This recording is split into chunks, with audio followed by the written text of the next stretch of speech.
Beri nama pedang ini Naga Puspa. Selamatkan dia.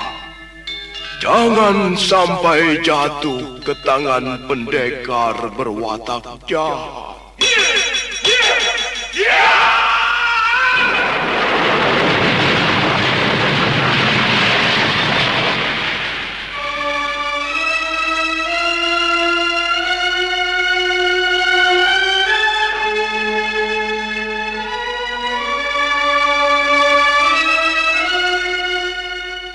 Tutur Tinular.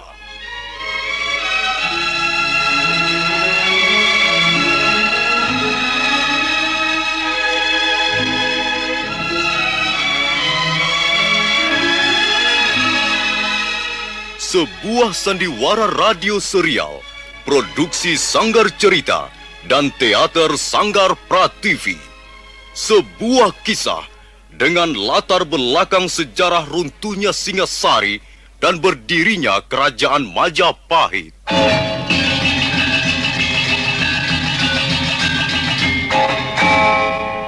Sandiwara ini didukung oleh pemain-pemain radio yang sudah ternama. Ferry Fadli, Ivone Rose, dan Eli Ermawati.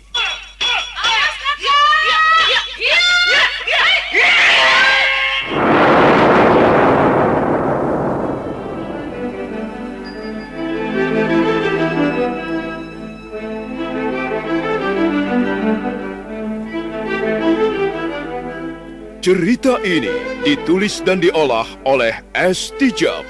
Hiasan musik dan sutradara C. Ispriyonoka. Kali ini mengetengahkan episode ke-11 dengan judul Mutiara Ilmu di Atas Batu.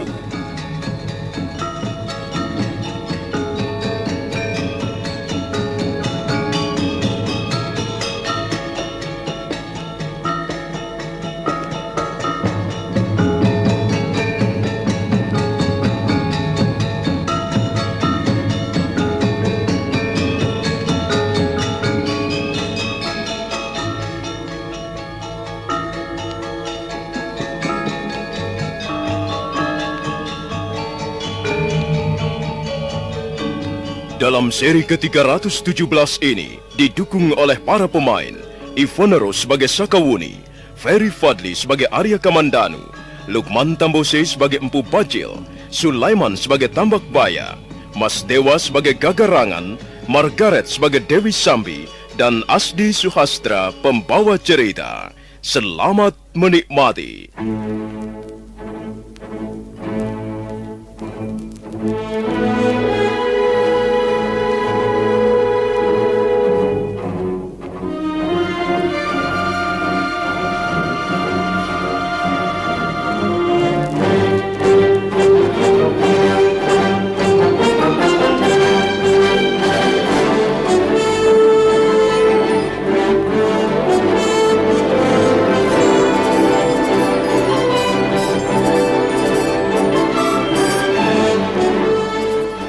Arya Kamandanu dan Sakawuni terus menguntit orang-orang berkuda. Mereka telah tiba di kaki Gunung Lamongan, yang di sekitarnya banyak bertebaran bukit-bukit kecil. Arya Kamandanu dan Sakawuni sama sekali tidak menyadari bahwa mereka telah memasuki celah bukit yang menjadi pintu depan menuju ke tempat atau sarang persembunyian para perampok.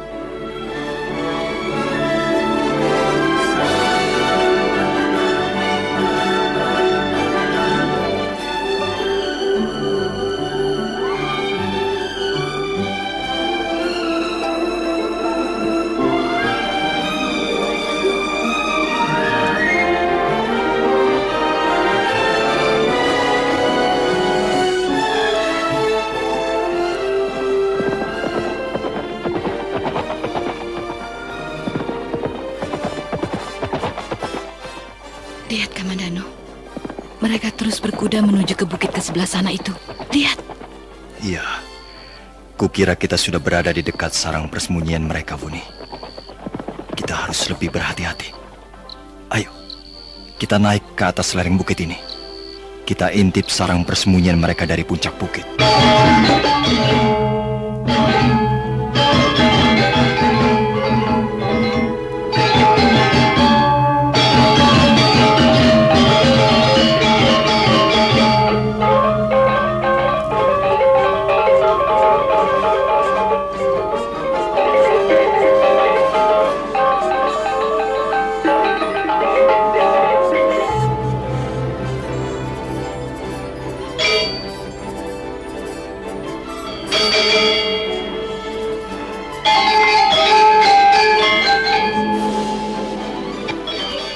Bukit Maribong dikelilingi oleh bukit-bukit kecil di sekitarnya.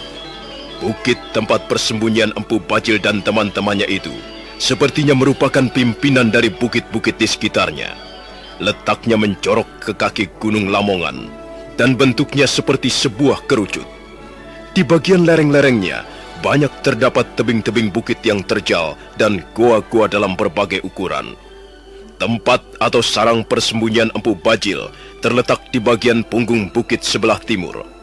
Setelah berhasil merampok pasangan suami istri di Bukit Paros, Tambak Baya dan Gagarangan segera menghadap pimpinan mereka. Bagus, bagus Tambak Baya. Kalian telah bekerja dengan baik. Kali ini apa saja yang kalian berhasil bawa? Kali ini kami hanya berhasil membawa satu gerobak yang berisi bahan-bahan makanan, Kakang Bajil. Tapi kami juga berhasil merampas sebuah kalung, gelang dan giwang yang bermata berlian. Bagaimana dengan orang-orangnya? Mereka hanya 2 orang, Kakang. Dan mereka telah kami bereskan semuanya. Mayatnya kami tinggalkan di pinggir jalan, Kakang. Apakah kalian yakin bahwa mereka hanya 2 orang, Tambak Baya? Kami yakin ini, Dewi. Mereka memang hanya 2 orang. Mereka merupakan pasangan suami istri Nini Dewi. Mereka bermaksud pergi ke desa Parwatasama untuk menghadiri pesta pernikahan sahabat mereka. Kami khawatir kalau hal itu hanya merupakan jebakan. Kalian harus benar-benar berhati-hati. Jangan sampai terjebak. Siapa tahu di belakang mereka ternyata ada banyak pendekar lain yang sengaja memasang perangkap. Tidak mungkin ini, Dewi. Kami sudah cukup waspada. Dan kami kira tidak seorang pun mengikuti mereka. Baiklah, Tambak Baya. Sekarang coba kumpulkan anak-anak semuanya. Aku ingin bicara kepada mereka semuanya. Baik, Kakang Bajil.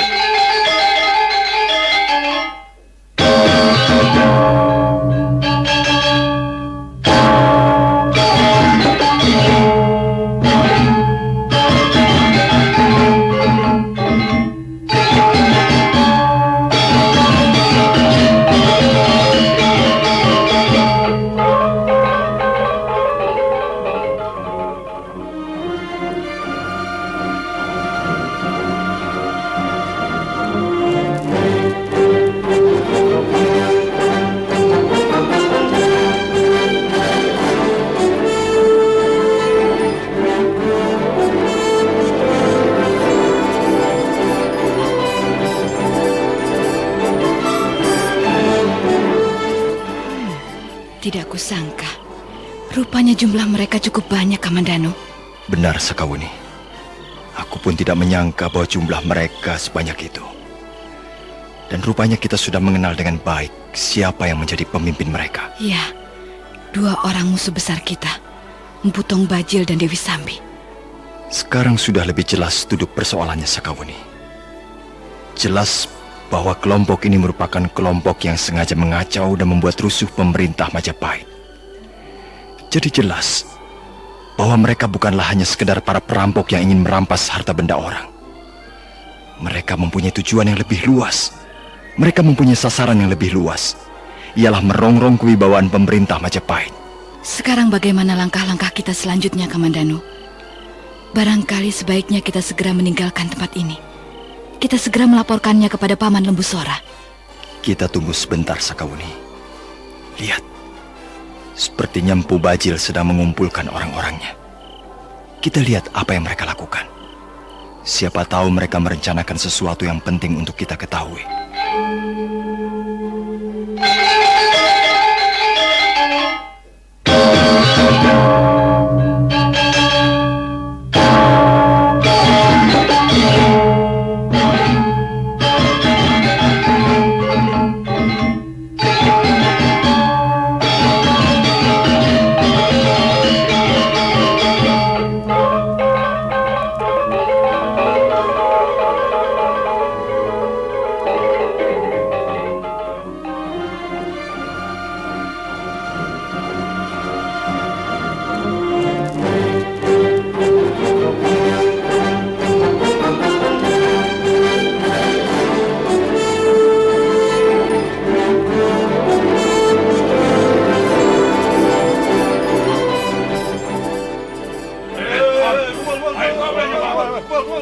Ayo kita kumpul semua.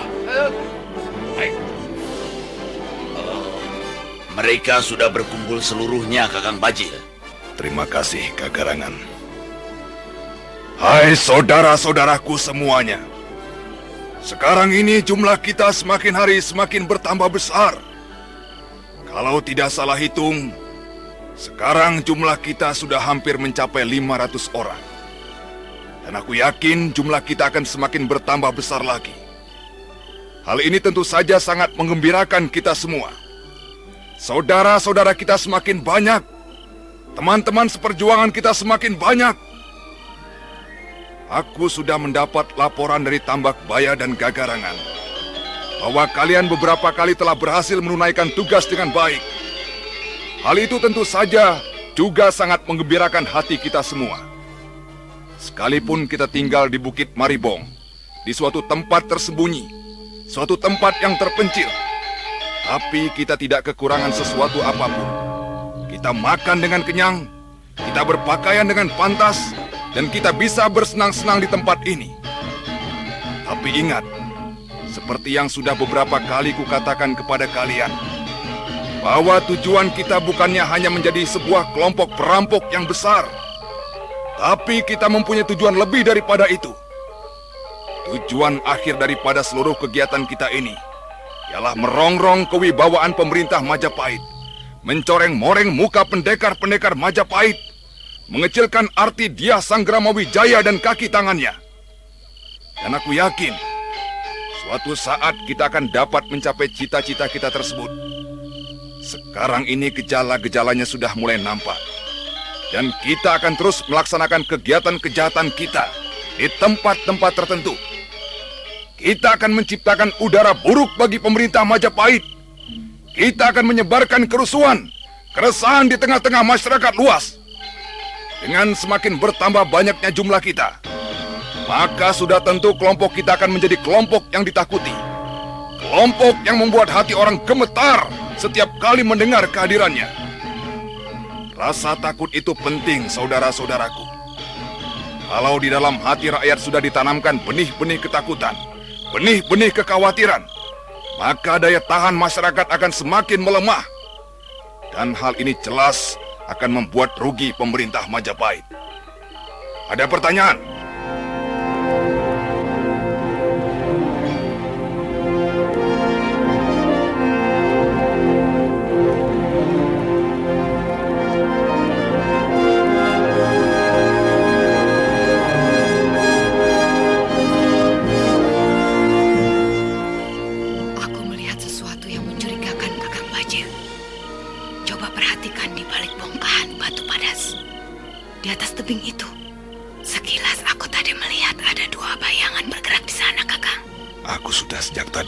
Sambi, jangan khawatir.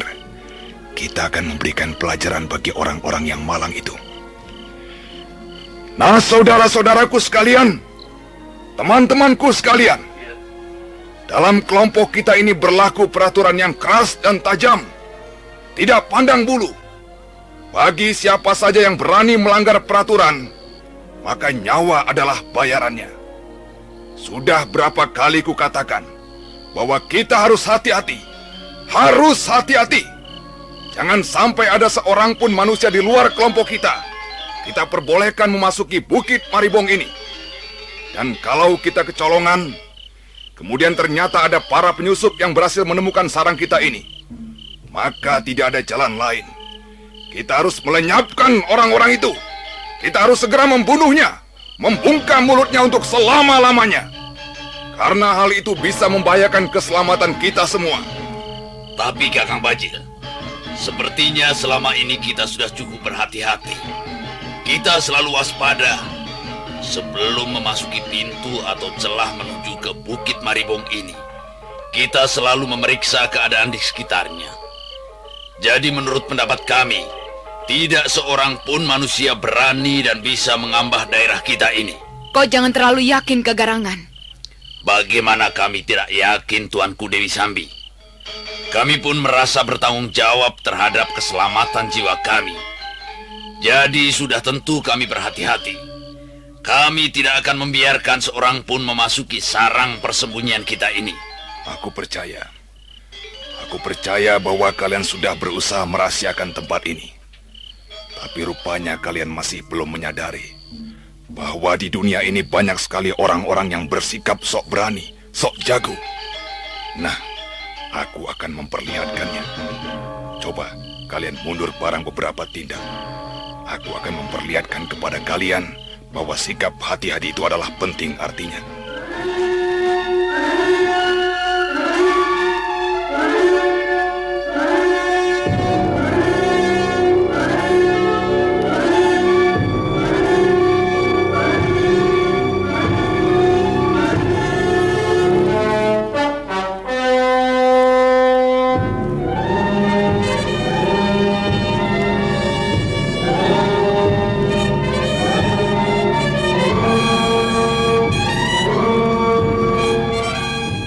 Mereka serentak mundur 2-3 tindak.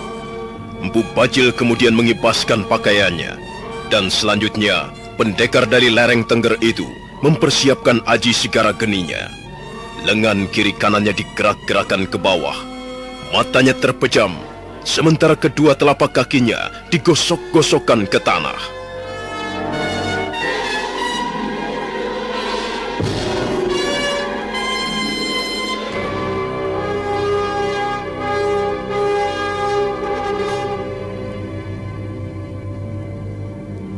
Nah, lihat baik-baik.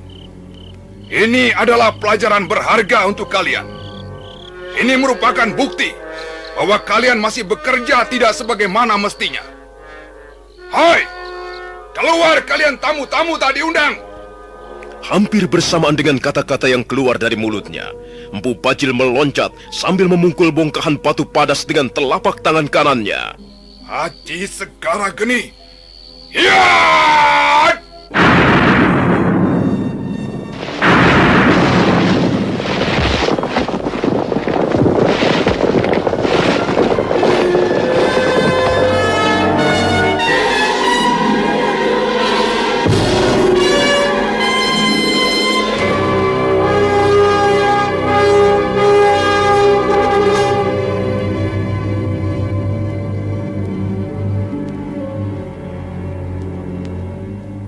Sementara itu, Arya Kamandanu dan Sakawuni yang mengintip dari balik bongkahan batu padas sangat terkejut.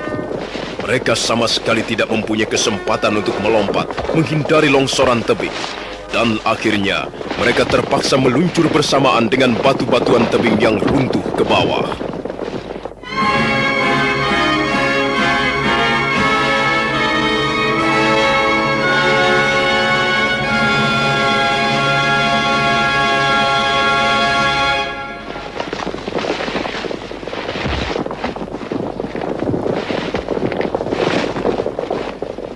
Nah, lihat. Inilah sebagai bukti bahwa pekerjaan kalian masih jauh dari sempurna. Lihat, ada 2 orang manusia telah berani datang ke tempat ini dan mengintip apa yang kita lakukan di sini. Kurang ajar. Biar ku bunuh mereka. Tunggu. Lebih baik kau tetap berdiri di situ, Kakarangan. Biar aku sendiri yang akan menangani persoalan ini. Rupanya kita mendapat kesempatan untuk bertemu kembali. Hai pendekar-pendekar Majapahit. Benar, Empu Bajil. Nampaknya nyawamu masih cukup ulet. Nyawaku memang ulet, anak muda. Kau tidak perlu heran. Apakah kalian utusan-utusan dari pemerintah Majapahit? Ya, kami adalah para utusan dari pemerintah Majapahit. Kami ditugaskan untuk mencari sarang persembunyian kalian. Berdebah. Sekarang kau tidak bakalan bisa menyelamatkan nyawamu, perempuan liar. Kalian berdua akan kami bunuh ramai-ramai di tempat ini. Lakukan saja kalau memang kalian bisa. Bukankah sejak dulu kalian ingin membunuh kami? Mengapa sampai sekarang kami masih tetap hidup dan segar bugar? Nyawa kalian hanya tinggal malam ini. Kecuali kalian, kau anak muda, mau memenuhi keinginanku. Masih soal pedang itu. Kalau kau mau menyerahkan pedangmu itu, maka kami akan dengan senang hati membiarkan kalian pergi dari tempat ini. Dan selanjutnya, kami tidak akan mengganggu kalian lagi. Agaknya kau masih tetap bernapsu memiliki benda ini, Empu Bajil? Selesai berkata, Arya Kamandanu meraih gagang pedang naga puspa. Selanjutnya gagang pedang itu pun meluncur ke atas.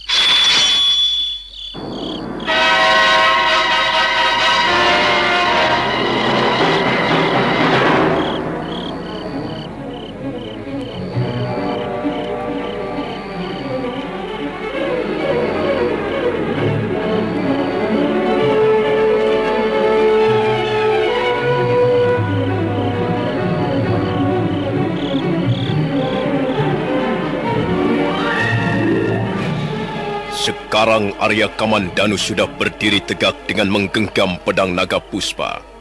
Pamor pedang berwarna kemerah-merahan bagaikan cahaya obor di malam hari. Serentak anak buah Empu Bajil terenganga keheranan, dan mereka melihat Arya Kamandanu bagaikan utusan dewa pencabut nyawa. Empu Bajil sendiri, sekalipun sudah beberapa kali melihat kedahsyatan pedang naga puspa, masih sempat terpesona sesaat lamanya.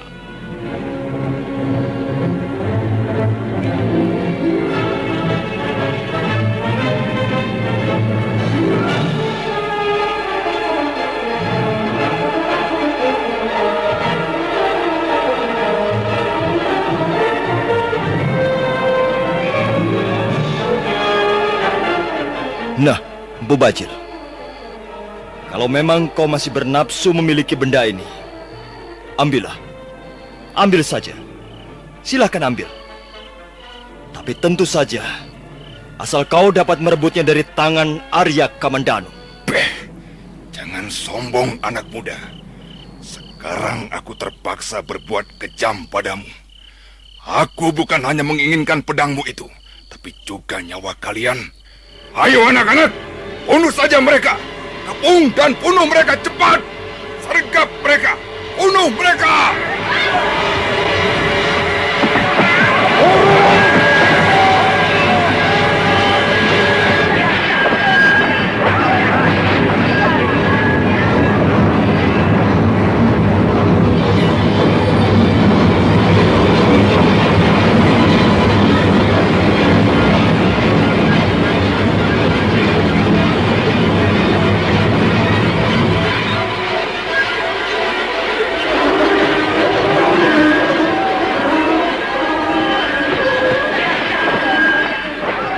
Anak buah Empu Bajil segera mencabut senjatanya masing-masing.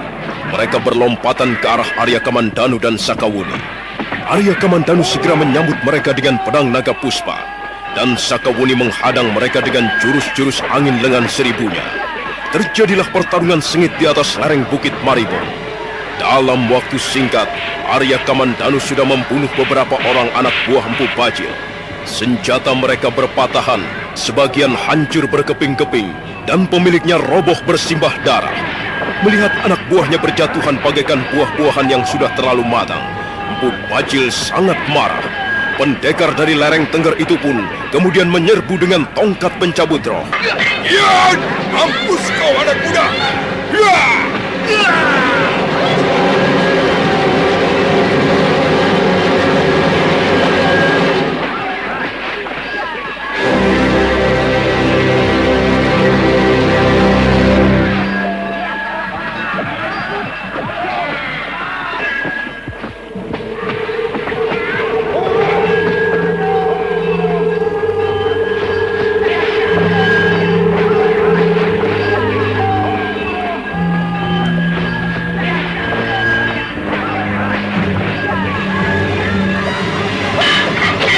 Bajil marah sekali melihat anak buahnya banyak yang terbunuh. Karena itu kemudian menghambur ke arah Arya Kamandanu yang baru saja membunuh 2 orang musuhnya. Arya Kamandanu tidak sempat mengelak. Karena itu dia memutuskan untuk menghadang sambaran tongkat pencabut roh itu dengan pedang naga puspa. Ya, mampus kau anak muda. Ya! Ya!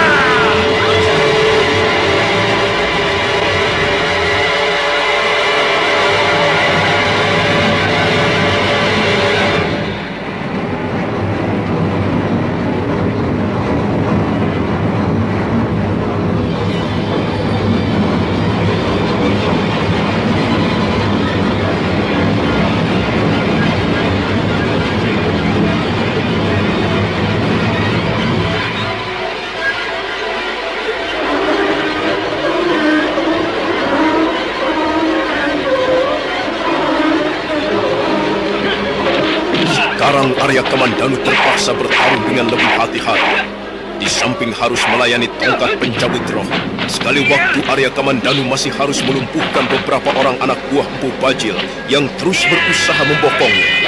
Empu Bajil sendiri merasa sangat geram dan diam-diam merasa gentar juga. Setiap kali tongkat pencabut roh berbenturan dengan pedang naga puspa, tangannya merasa kesemutan. Dan lama-kelamaan, tangannya merasa kaku serta dingin. Suatu saat, Arya Kamandanu menyergapnya dengan gencar. Empu Bajil menjadi gelagapan.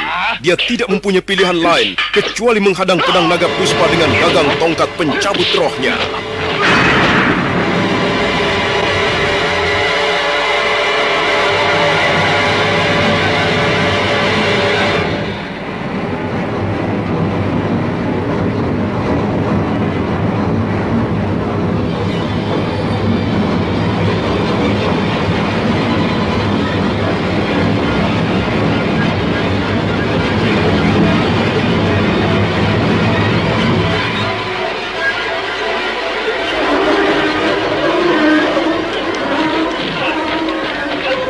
Empu Bajil menjadi sangat geram.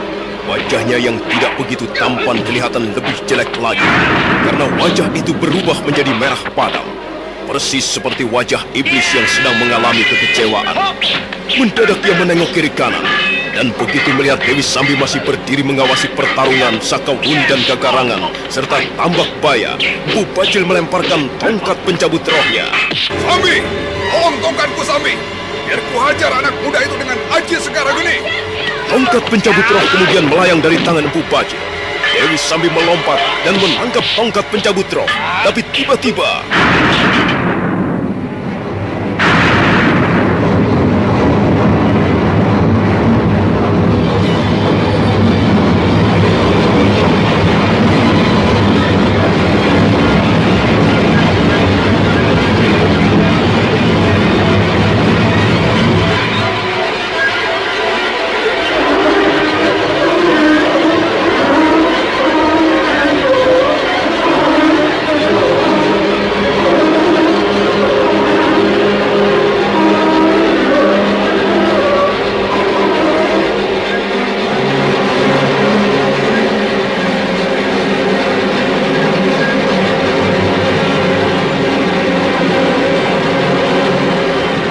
Dewi Sambi terbelalak. Begitu tongkat pencabut roh tergenggam di tangannya, mendadak tongkat itu menjadi patah berkeping-keping. Dia sendiri tidak tahu mengapa hal itu bisa terjadi.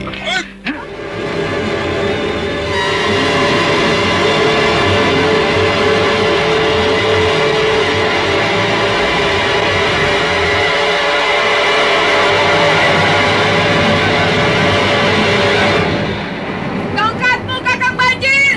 Lihat tongkatmu! Ada apa Sambi? Jangan ganggu aku. Biarkan tubuh anak muda itu hangus oleh aji Segara Geni. Lihat tongkatmu, Kakang! Tongkatmu tiba-tiba hancur berkeping-keping. Mata Empu Bajil membelalak lebar. Dia melihat kepingan-kepingan tongkat pencabut roh yang sudah berserakan di sela-sela batu-batuan padas. Bibirnya menjadi gemetar, giginya gemeletup, dan wajahnya semakin merah padam.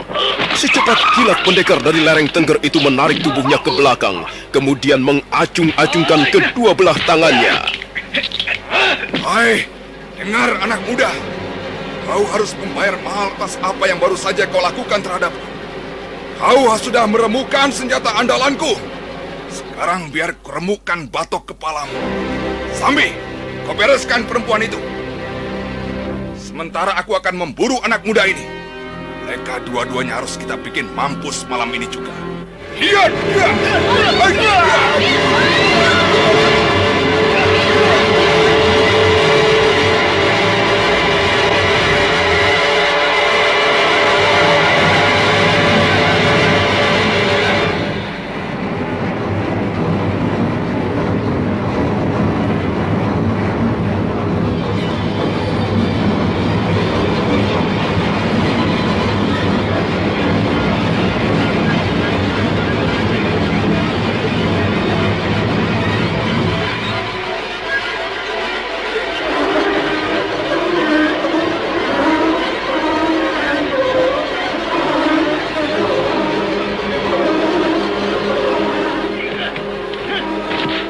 Empu Bajil tidak menunggu lebih lama lagi. Dia segera memburu Arya Kamandanu dengan aji Sigara Geni. Arya Kamandanu berkelit ringan. Dengan aji Seipi Anginnya, Arya Kamandanu dapat meloloskan gebrakan-gebrakan Empu Bajil yang sudah dilampari ilmu yang dahsyat. Sementara itu, Dewi Sambi dengan diam-diam berusaha untuk membokong Sakawuni. Sakawuni yang tengah menghadapi serangan-serangan Tambak Baya dan Gagarangan sama sekali tidak menyadari ancaman bahaya itu. Suatu saat dia dapat mencuri kelengahan Gagarangan. Dia pura-pura hendak menyerang Tambak Baya, tapi mendadak secepat kilat serangannya berubah arah dan Gagarangan terpaksa gelagapan untuk sesaat lamanya. Tapi Sakawuni tidak membiarkan kesempatan bagus itu berlalu begitu saja. Dengan jurus-jurus angin lengan 1000 warisan kakeknya, Sakawuni menerkam Gagarangan.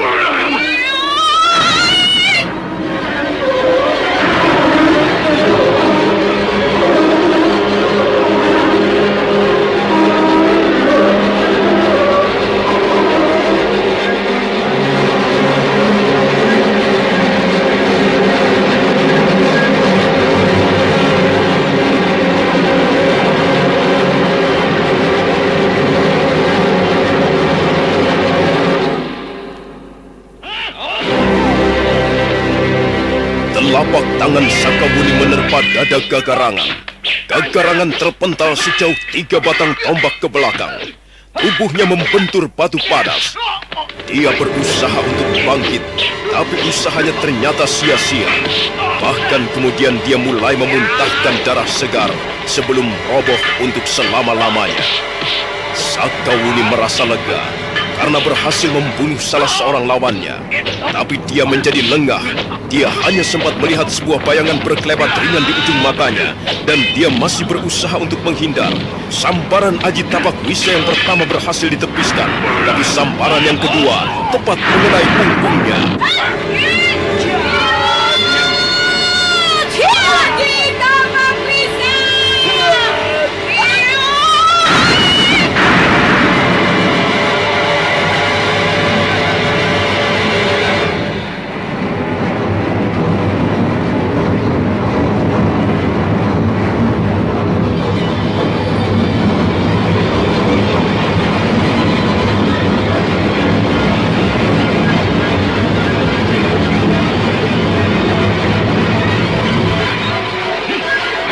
Sakawuni mengeluh sebentar. Napasnya seketika menjadi sesak.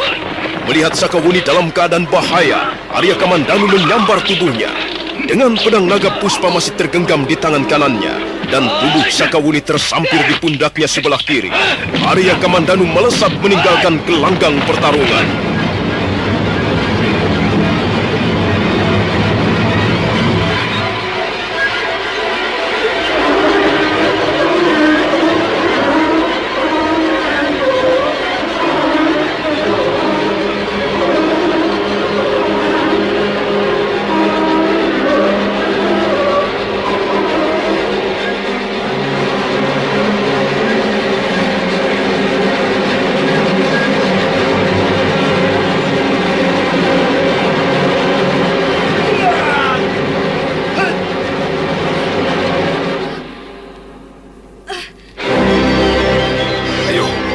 Kejar mereka! Kejar terus! Jangan sampai mereka lolos!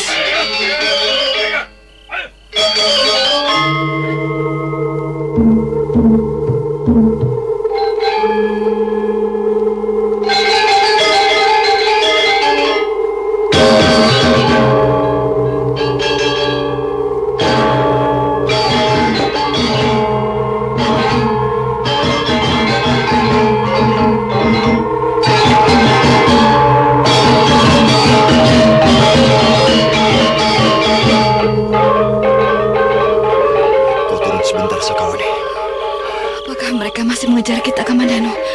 Kukira mereka masih terus mengejar kita. Kita istirahat sebentar. Bagaimanakah keadaanmu? Napasku masih terasa sesak. Aku terkena pukulan Aji Tapak Wisa. Kurang ajar perempuan iblis itu. 2 kali dia telah melukaiku. Suatu saat nanti aku harus bisa membunuhnya. Kita harus segera mencari kuda-kuda kita, Wuni. Tempat ini kurang aman untuk bersembunyi. Kita harus segera meninggalkan kaki Gunung Lamongan. Kau tidak perlu menggendongku lagi, Kamandanu. Aku bisa berjalan sendiri. Kalau begitu ayo, cepat. Ya. Dalam keadaan seperti ini, kita tidak mungkin menghadapi mereka. Ayo, cepat Wuni.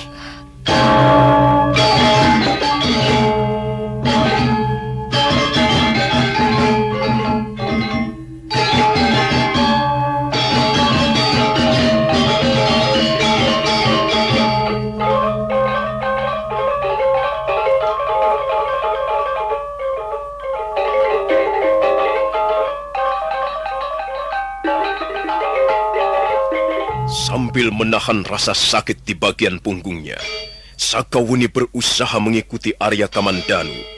Mereka berjalan menyusuri gelapnya malam, menyusuri daerah berbukit. Menjelang pagi hari, mereka telah tiba di kaki Bukit Paros. Dan sebentar kemudian, mereka sudah tiba di desa Sidalue. Matahari telah tersembul dari balik gundukan-gundukan bukit ketika Arya Kamandanu dan Sakawuni memacu kudanya meninggalkan desa Sidalue.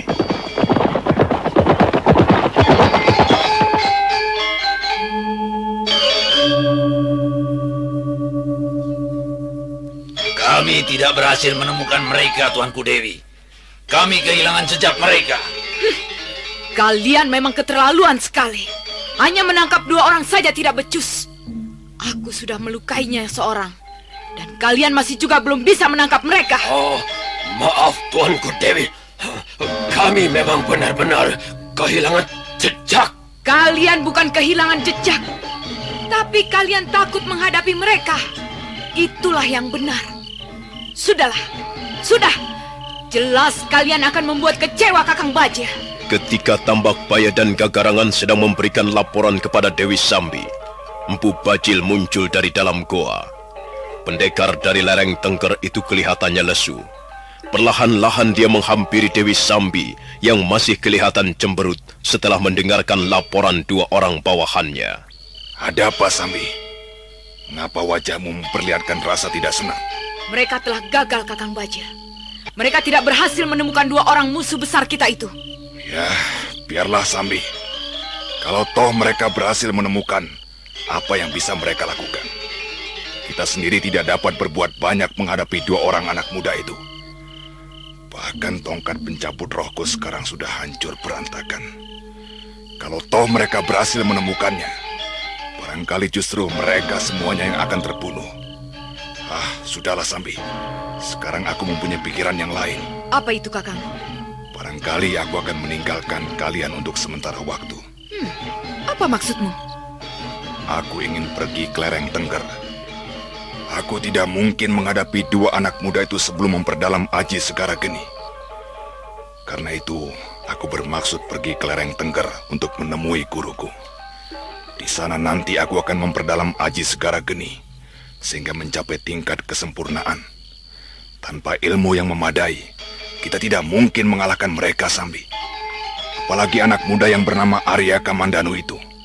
Selama pedang naga puspa masih berada di dalam genggamannya, kukira sulit mencari seorang pendekar yang mampu mengalahkannya.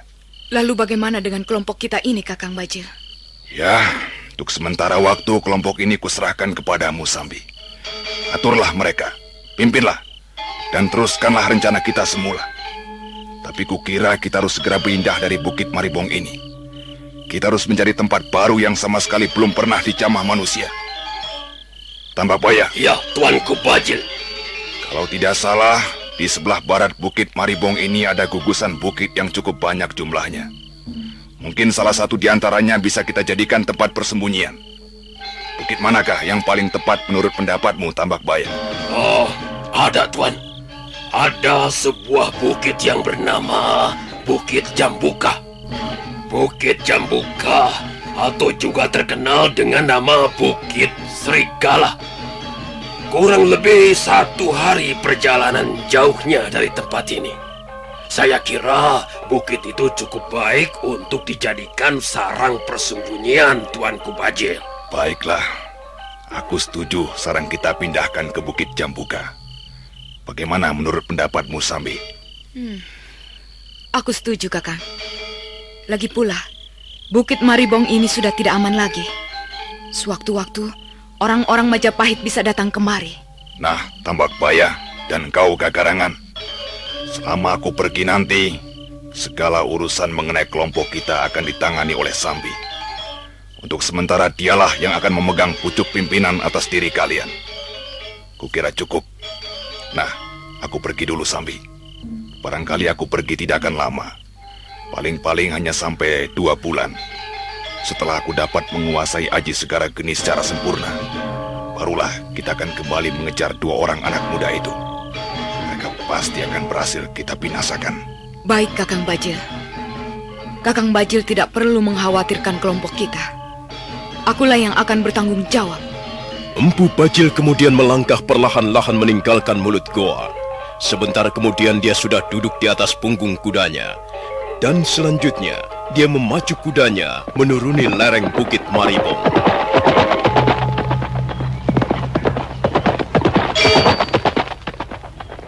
Empu Bajil terus memacu kudanya menuju ke arah barat daya.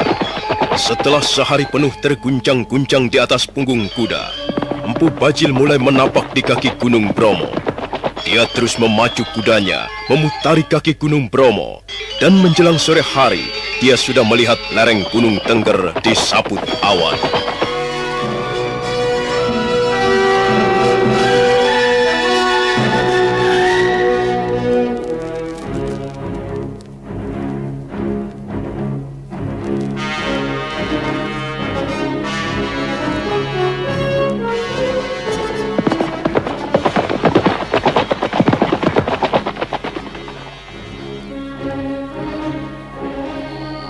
Sementara itu, Arya Kamandanu dan Sakawuni telah berhasil menyelamatkan dirinya dari kejaran kelompok perampok yang dipimpin oleh Empu Bajil.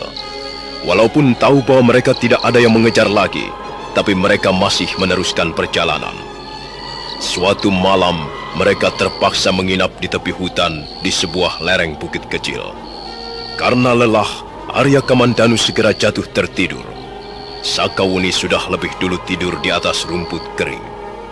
Arya Kamandanu terkejut ketika terbangun pada pagi harinya.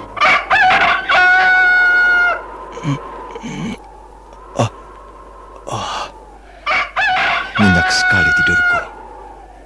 Rupanya Sakawuni juga nyenyak sekali tidurnya. Dia terlalu lelah. Kasihan gadis itu.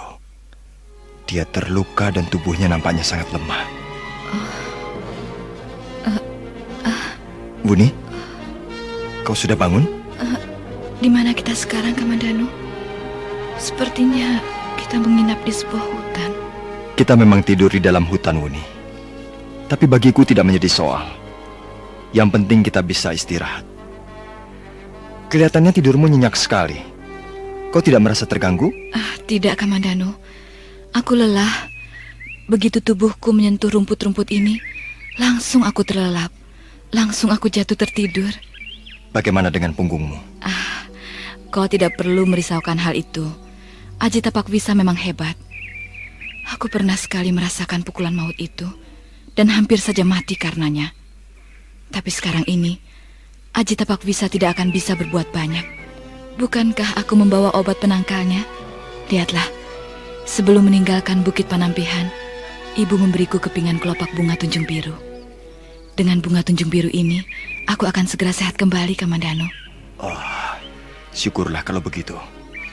Sebaiknya kau segera mengobati luka-lukamu, Wuni. Iya, aku membutuhkan semangkok air, Kamandanu. Di mana kita bisa memperoleh air bersih? Kukira di bawah sana ada sebuah sungai kecil. Oh, iya, aku ingat. Memang di bawah sana ada sebuah sungai kecil yang jernih airnya. Ayo kita turun, Wuni. Kau tidak perlu memapah aku, Kamandanu. Tubuhku masih kuat kalau hanya untuk turun ke bawah sana.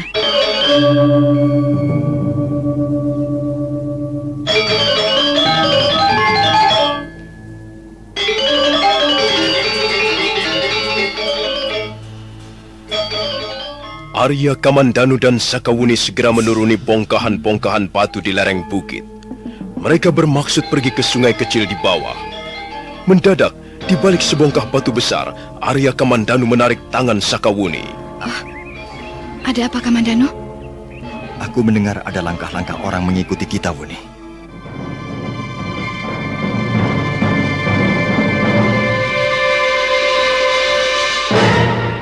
Sakawuni menengok ke sekelilingnya. Dia tidak melihat seorang pun. Nah, bagaimanakah kisah selanjutnya?